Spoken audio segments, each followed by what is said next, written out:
É isso aí, como aqui na CNN a gente sempre traz o fato com a voz na íntegra, na entrevista. Vamos então à entrevista importante aqui no Expresso CNN. A gente conversa agora com o senador Tasso Gereissati, do PSDB. Senador, boa noite, muito bem-vindo. Aqui Mona Lisa Perrone falando. Muito obrigada por dizer sim pra gente. Eu quero saber se o senhor está me ouvindo bem. Boa noite, eu que agradeço pelo convite. Obrigada, então está ouvindo muito bem. Vamos lá. Senador, pela boa prática do jornalismo, a gente começa a entrevista maciando, mas o senhor é um político experiente, um tucano de plumagem, então vou pedir a licença para ir com a pergunta que está todo mundo fazendo neste momento, com toda a delicadeza. Vamos lá.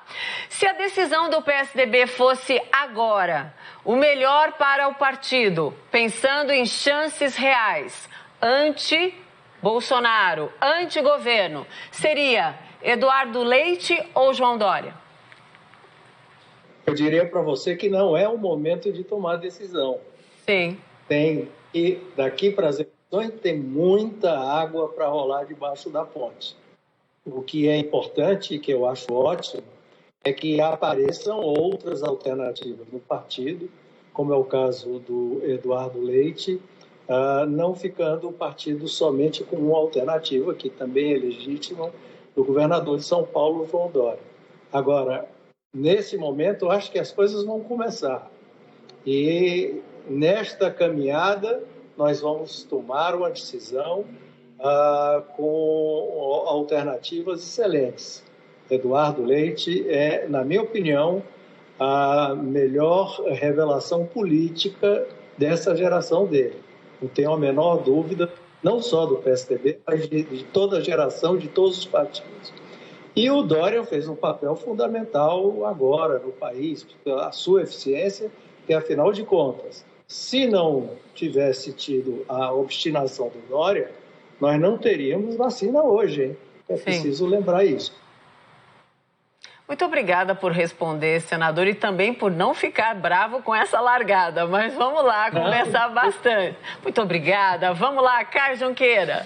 Ô, senador, por que a gente não vê o PSDB entrando com ação no Supremo contra o governo, pedindo CPI, apresentando requerimento de convocação de ministro, ao no mínimo pegar leve, vamos dizer assim, com o Bolsonaro em Brasília, não diminui as chances do PSDB de ser uma alternativa de poder, já que o próprio presidente ocupa, e muito bem ocupado, esse campo da direita?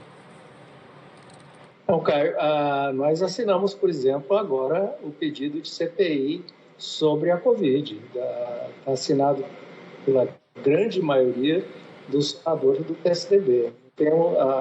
Não tenho a menor dúvida, eu não tenho a menor hesitação em dizer que nós somos oposição ao governo Bolsonaro, com oposição radical a quase tudo. O que é o quase é determinadas medidas da área econômica têm, sim, alguma afinidade com o nosso pensamento. Agora, entrar no Supremo, isso não é bem o nosso estilo, não foi o nosso estilo.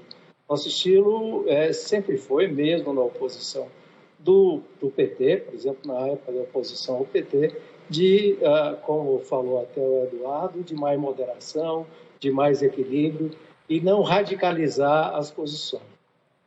Sim, senador, nosso time vai participar da entrevista também. A nossa analista, Thaís Arbex, agora faz uma pergunta para o senhor. Thaís. Boa noite, senador. A gente está caminhando, pelo menos é o que parece, para que o PSDB tenha de novo um debate interno sobre quem vai ser o candidato. E muito possivelmente isso vá para uma prévia. O senhor que acompanhou, que está no partido há muito tempo, foi presidente do partido, acredita que, de novo, uma prévia no PSDB, uma prévia interna, não pode rachar ainda mais o partido? Não, pelo contrário, eu sou inteiramente favorável a uma prévia. Eu não acredito que vai rachar. Vai haver disputa, as disputas como devem acontecer, às vezes acirram aqui, mas na hora de entrar em campo, o time está unido. As prévias americanas são um exemplo mais claros disso aí.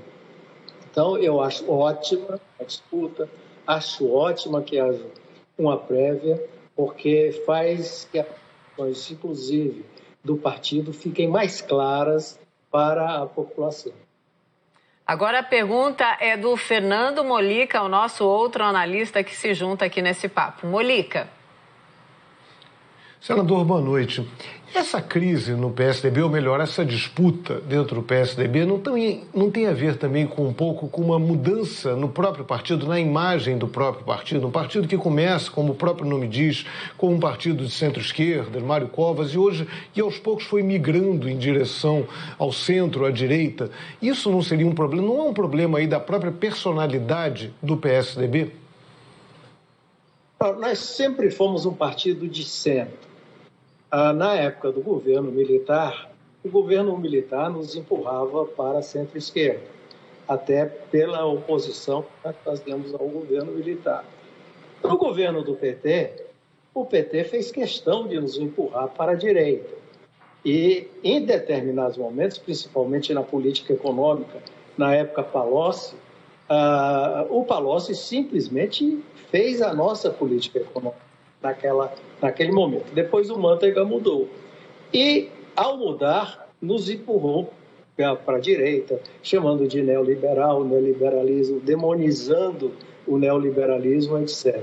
Mas nosso partido é centro e sempre teve duas tendências, mais à esquerda e mais à direita. Só, rapidamente, para lhe dar a lembrança, a Mona Lisa é mais jovem, não vai lembrar disso, mas nós tínhamos o Montoro, que era mais à direita, e tínhamos o Covas, que era mais à esquerda, dentro do centro, dentro do espectro de centro que nós tínhamos.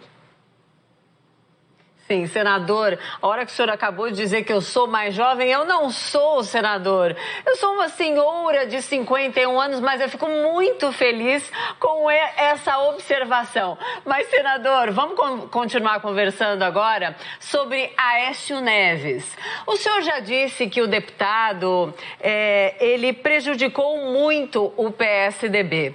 Eu quero perguntar para o senhor, Aécio Neves ainda cabe no PSDB? Aécio Neves ainda tem que ficar no PSDB? Para o governador de São Paulo, João Dória, não cabe mais. Olha, o assunto Aécio morreu, não tem mais relevância.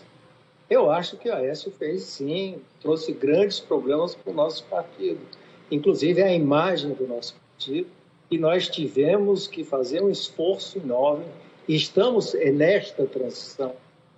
Agora, não é mais assunto, não é mais relevante. Eu não vejo razão para trazer à tona nesse momento. Eu acho que tem hoje no país questões nacionais muito mais importantes para o PSDB e para os políticos enfrentarem do que essa questão. Sim, senador, só para deixar claro, Aécio Neves vem à tona, claro, por toda a articulação dele ali ao lado de Arthur Lira, nome do governo Bolsonaro, e por isso, então, todo esse acirramento. Mesmo assim, o senhor não acha que é relevante essa discussão? Não, porque eu acho que o Aécio não é mais uma liderança dentro do partido. A sua voz, as suas opiniões são absolutamente sem importância dentro do partido. Ele, para onde ele pender, para um lado ou para o outro, não tem a menor importância, porque não vai definir nada. Agora, essa decisão do partido, se ele fica ou não, é para o Conselho de Ética. Eu, por exemplo, não considero que trazer essa discussão agora de volta é saudável para o partido. Tem coisas mais importantes para decidir agora, né? Muito mais. Sim. Caio Junqueira, mais uma pergunta, querido. Senador, o presidente Jair Bolsonaro conseguiu tirar o PSDB do campo ali do antipetismo, né? Que vocês, inclusive, beberam muito dessa fonte, dessa polarização PSDB e PT aí por 20 anos. Bolsonaro chegou em 2018, empurrou vocês para fora e chegou o Bolsonaro para ser a antítese, principalmente do ex-presidente Lula. Qual que é o espaço de vocês na eleição de 2022? Vocês acham que conseguem retomar esse espaço que o Bolsonaro expulsou, o PSDB? Ou vocês têm que fazer uma construção pelo caminho do meio, pelo centro? Aonde que vocês devem investir? No eleitor da direita, que era de vocês e vocês perderam? Ou no eleitor do centro, para fazer frente novamente à esquerda? Existe um pêndulo nessa história aí. O eleitor de extrema-direita nunca foi nosso. Quando havia o confronto direto PSDB contra PT, o eleitor de extrema-direita votava conosco. Mas, na verdade, não era o nosso público. Até você pega. Que pena. Travou o sinal, mas eu não vou desistir dessa entrevista que está maravilhosa. A gente está conversando nessa edição do Expresso CNN com o senador Tasso Gereissati, enquanto o Caio Junqueira toma uma aguinha. É isso, a gente está reconectando também assuntos tão importantes. Temos que falar com ele ainda sobre a presença do ministro da Saúde, Eduardo Pazuello, lá no Senado. Tenho certeza que o senador está acompanhando ali pela internet. Claro, quero saber se já convenceu, como fica agora o jogo político, né? As disputas internas no PSDB. Tem um monte de assunto ainda para a gente tratar. Estamos reconectados? Senador Tasso Gereissati, a internet fez uma surpresinha aqui com a gente. O senhor estava completando seu raciocínio, mas, Caio, emenda para quem chegou, perdeu, para que o senador possa, então, completar a resposta e a gente continuar conversando. Por favor. Na verdade, Jair Bolsonaro expulsou o PSDB do campo da direita na política brasileira nas eleições de 2018. O PSDB bebeu muito dessa fonte, ao sempre ser a antítese do Lula, a antítese do PT. Veio o Bolsonaro em 2018, expulsou, e agora, projetando 2022, a ideia é retomar o eleitor de direita que foi perdido para o Bolsonaro ou tentar um caminho pelo meio. Senador, por favor, o senhor que é fundador do PSDB, a sua avaliação. Lógico que é pelo meio. O que aconteceu foi quando o PT, no seu segundo mandato do Lula, principalmente depois com a Dilma, radicalizou as posições, nos demonizando e colocando o país, o famoso nós contra eles. Começou a fazer o discurso nós contra eles. E tudo aquilo que havia de crítica ao governo era deles. Os inimigos do PT, e radicalizou quem era crítico do governo do PT. Então, daí, o PT criou o Bolsonaro, e o Bolsonaro virou eles. Agora é eles contra nós. Então, radicalizou, e através, principalmente, das redes sociais, se criou um grande jogo de ódio, de raiva, de intolerância, em que as pessoas não argumentam. O argumento não tem espaço. Tem espaço muito mais as ofensas, os xingamentos, do que a argumentação. Então, eu acho que esse bom senso está voltando ao país e o país não quer mais essa radicalização. Senador, sobre a participação do ministro da Saúde, Eduardo Pazuello, no Senado, está lá dando explicações, respondendo as perguntas desde as 15h e prometendo vacinação para a população que precisa mais da vacina até o fim do ano. O senador está reposicionando a câmera, eu espero que ele esteja me ouvindo bem. Eu estou lhe ouvindo. Está ouvindo? Então, enquanto o senhor arruma, a gente tirou um pouquinho a imagem do senhor, mas eu vou completar a pergunta. Eu quero saber do que o senhor ouviu até agora. O ministro Pazuello está respondendo, convencendo ou não, senador? Imagens, inclusive, aí do ministro Pazuello, de agora a pouquinho. O ministro Pazuello continua falando no Senado. As perguntas mais importantes o ministro não respondeu. Ele praticamente foi bastante evasivo em todas as questões fundamentais. Foi muito educado, muito cavalheiresco, mas as perguntas ainda estão no ar. E acredito que muitas vezes ele foi contra os fatos, jogando com esperanças futuras que nós colocamos em dúvida, mas não esclarecendo tudo aquilo que nós queríamos saber. eu acho que esta fala do ministro hoje não vai arrefecer o desejo de se fazer uma CPI sobre a Covid. E Rodrigo Pacheco vai dizer sim para a CPI, o presidente do Senado? Na verdade, nós temos uma expectativa, e eu tenho certeza que o presidente Rodrigo Pacheco vai desenvolver esse papel de que ele atenda o desejo da maioria dos senadores. As assinaturas regimentais já existem, está na mão do presidente. Sim. E eu não acredito que aqueles que assinaram voltem atrás. Diante disso, o presidente tem muita convicção que o Rodrigo Pacheco vai acatar aquilo que a maioria dos senadores deseja.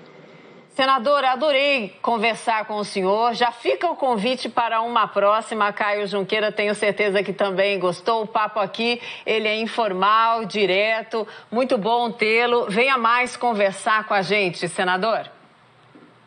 Tá, muito obrigado a vocês e boa noite. Obrigada, senador. Boa noite também. Obrigada, Caio Junqueira, Thaís Arbex e Fernando Molica, que também participaram da entrevista.